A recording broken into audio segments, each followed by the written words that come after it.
Hello everyone. So we're going to be looking at new functions from old functions, and then composite functions, and then odd and even functions and symmetric functions in this video.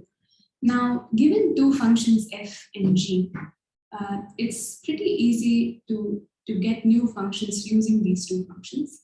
So the sum of f and g is just given by summing up the two functions, and which is what we have written right here. And similarly, you can also get the difference between two functions by just subtracting one from the other. Let's see a couple of examples where this is applied.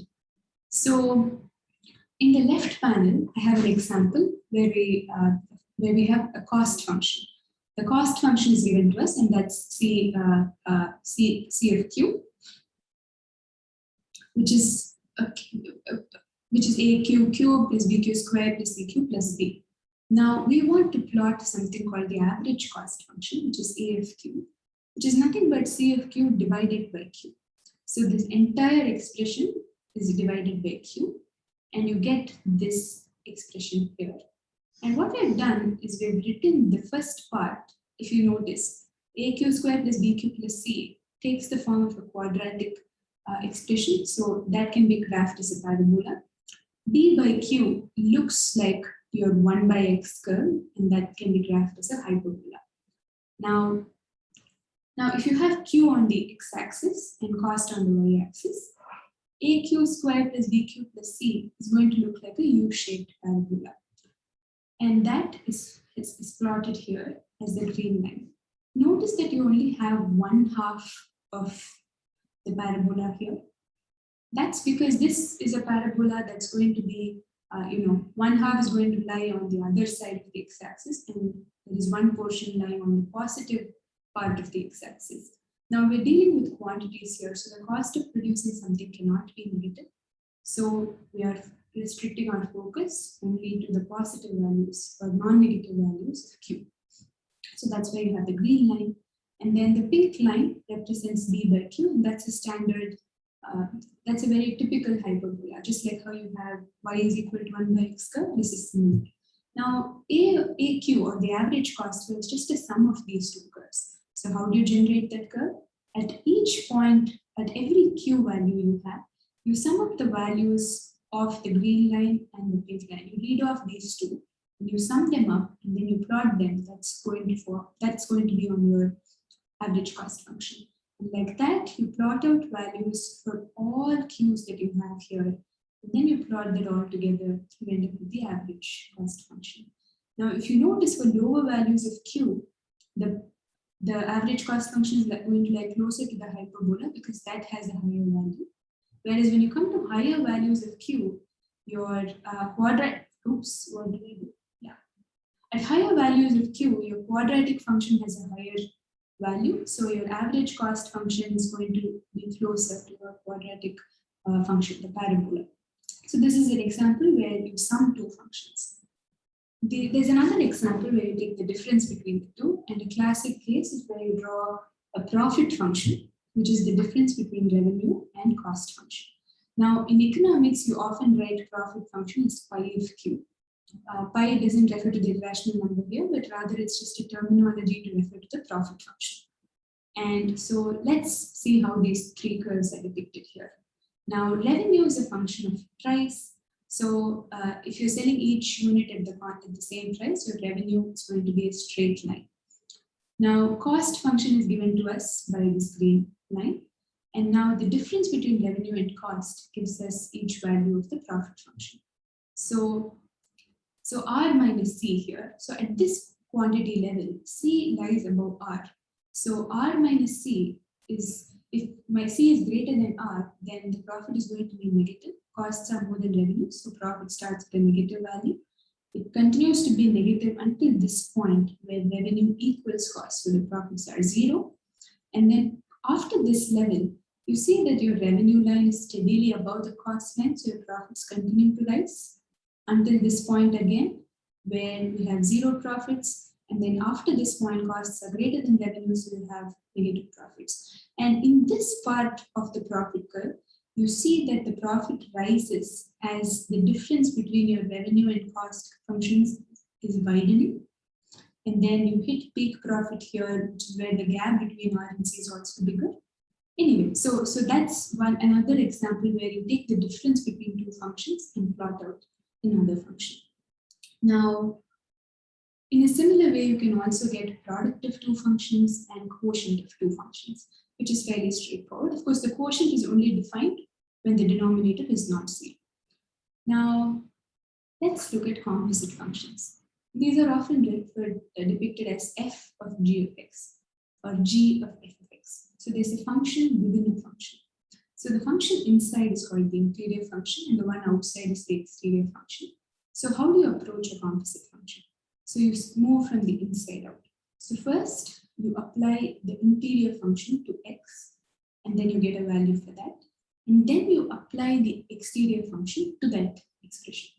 Let's see a couple of examples. Now, if I have f of a is a cube and g of b is 4 minus b squared, let's find f of g of x.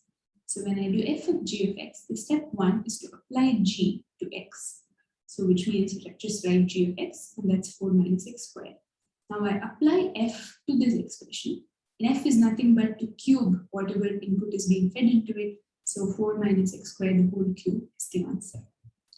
Similarly, you do g of x, g of f of x. So first you apply f to x, so that's just going to be x cubed. Now I apply g to this input x cubed. So wherever, so the input to my g function is now x cubed, and the g function is given by 4 minus b squared. So wherever there is a b, I'll plug in an x cubed. So I have 4 minus x cubed the whole square, and that is the answer. Now, I have a worked out example here, which goes through the sum, difference, product, quotient, as well as composite functions. Please go through this example and solve it out. It's fairly straightforward, and you should be able to get the intuition of how to arrive at the solutions. Then the final part of the material for this video is to look at odd, even, and symmetric functions. Now, odd functions are those where f of minus x is equal to minus f of x. So one example here is x cubed. Okay. Now, if I put in f of x, it's going to give me, say, x cubed. Now, if I do minus f of x, it's just minus x cubed. Now, if f of minus x is given to me, it is minus x cubed. And you see how this equality holds. And that's just one example. And here in the graph, we have another example of another odd function, which again, where you see that f of x here is given by this point, and f of minus x is given by this point. And these, the line in green means that the curve is equidistant from the x-axis at both minus x and x. So, and that just tells us that f of minus x is going to be minus f of x. Okay? And now, I'll later on define what symmetry is, and then we'll come back and just touch upon one final point about odd functions. Even functions are those where f of minus x is equal to f of x, and this holds true for any any function where x is raised to an even power. And you have a simple example here, minus x and x, and they both have the same f of x values. And finally, we have symmetric functions where if you have a particular function at a particular point and you move to the right, or you move equidistant in an equidistant way, either to the right as well as to the left of the point, then on both points, your f value should give, your function should give you the same value. So here we are at a. If I move to a plus x, I get a particular value of f of a plus x. So I get f of a plus x here. And if I move to the left to point a minus x, so I'm moving x to the left and I'm moving x to the right here, I get f of a minus x. And this is the same value. Okay. If that is the case, then the function is symmetric about this point a. Okay. Now, if you look at odd functions, you see how for odd functions to be defined, f of minus x equal to minus f of x is the rule. And this property will hold in a way that is very symmetric from the point of origin, which means that if I pick one point, say x1 here, minus x1 here, and if I pick x1 here, then f of minus x1 is going to equal minus f of x1.